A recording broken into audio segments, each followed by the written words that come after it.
Hello, everyone, and welcome back to English Talk Studio. I'm Emma.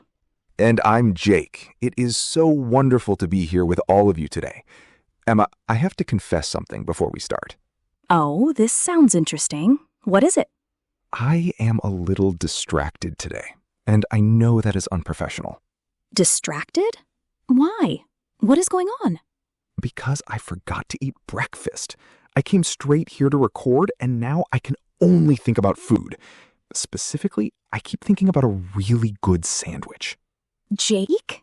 That is actually perfect, because today we are talking about food and eating in English. It is destiny.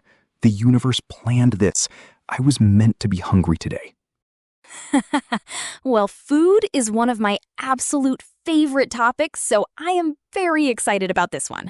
But first, let's say a big hello to all our amazing listeners around the world. Hello, everyone. We are so glad you are here with us. And if you enjoyed this podcast, please like it. That little thumbs up means a great deal to us, and it helps more people find English Talk Studio. And please subscribe so you get our new episodes every week. We really work hard on each one just for you, and we never want you to miss one. And leave a comment below. Tell us what your favorite food is, in any language, but do try to also describe it in English. Use the words from today's episode. We want to know. Okay, food. Jake, if you could eat absolutely anything right now, no limits, no cooking required, what would it be? Without question. Tacos. Street tacos, specifically. I could eat them every single day for the rest of my life and never get bored. Tacos! I love that. Tell me more. What kind of tacos? Because tacos is a big category. The most simple kind. Street tacos.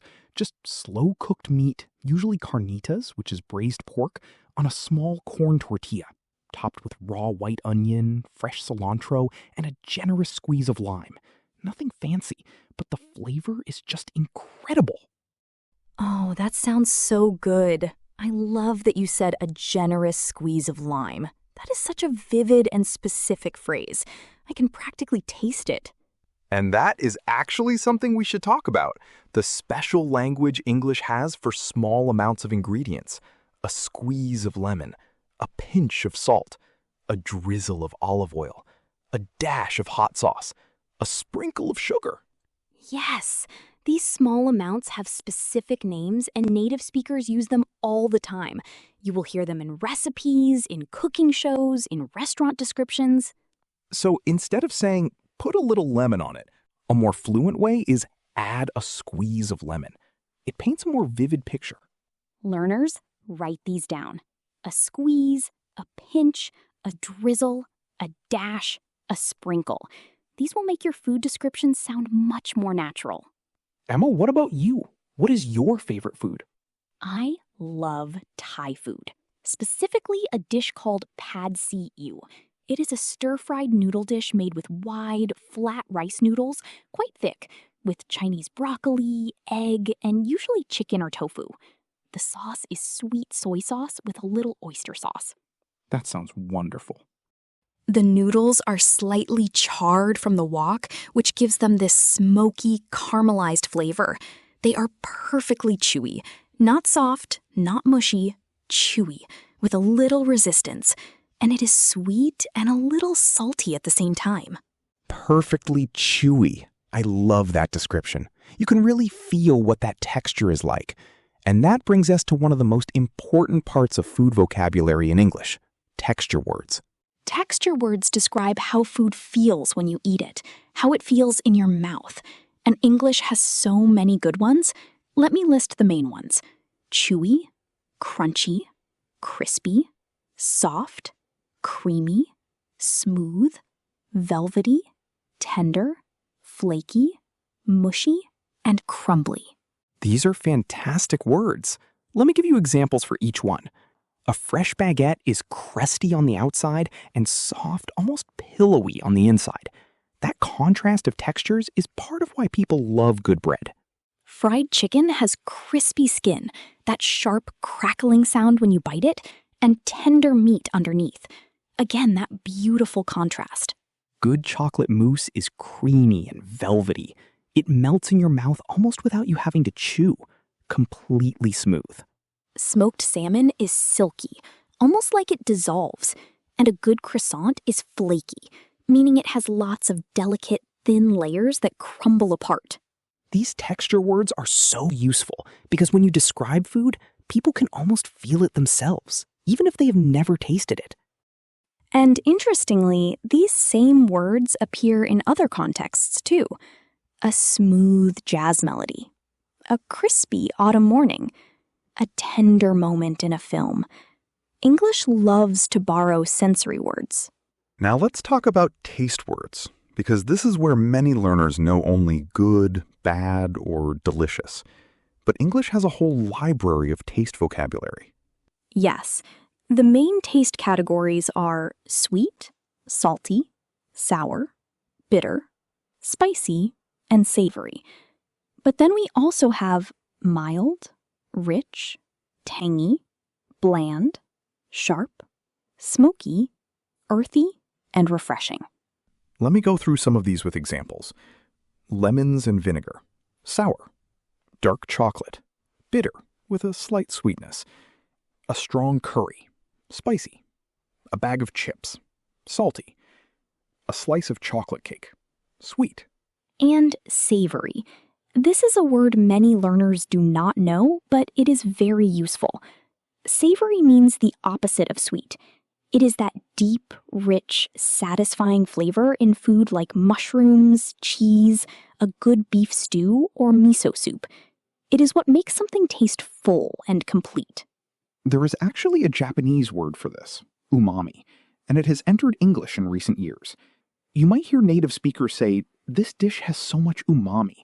It means that deep, rich, savory quality. And tangy, somewhere between sour and sharp, with a brightness to it. Think of a yogurt dressing, barbecue sauce, or a good lemon tart. And bland. That is the word for food that has almost no flavor.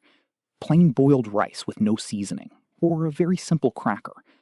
Not bad, just neutral. No real taste. Now, something very practical and important, talking about food preferences, especially when you are traveling, eating with new people, or at a work lunch. Very important. So phrases like, I am vegetarian, I do not eat meat, I am vegan, I am allergic to nuts, I am lactose intolerant.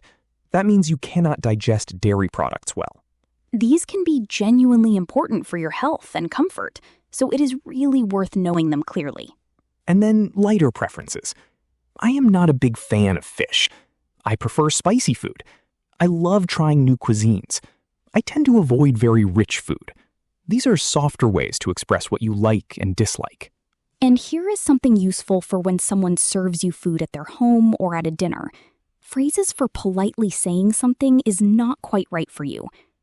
This is lovely, thank you, but I am actually avoiding dairy at the moment.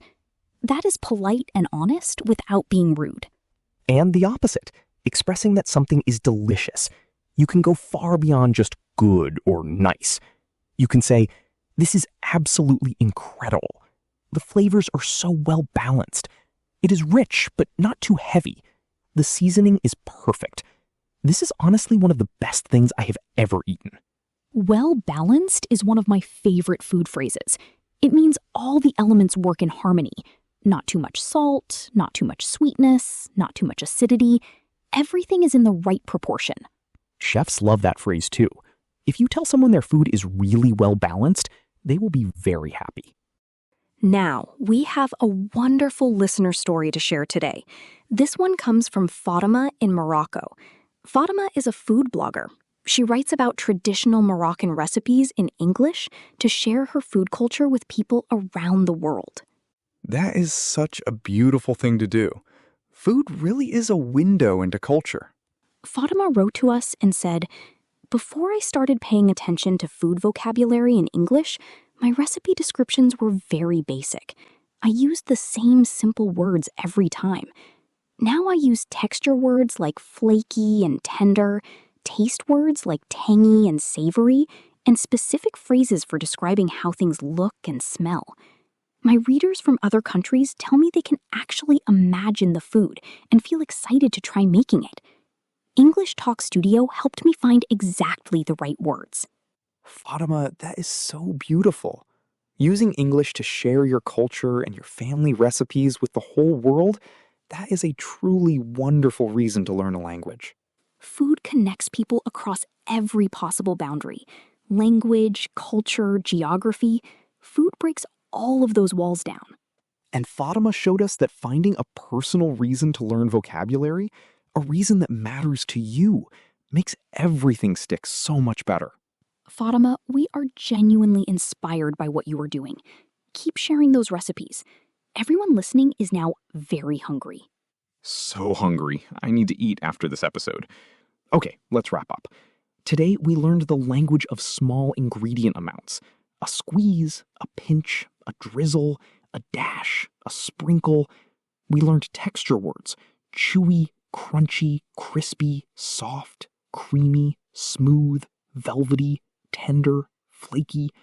We learned taste words: sweet, salty, sour, bitter, spicy, savory, tangy, bland, rich, mild.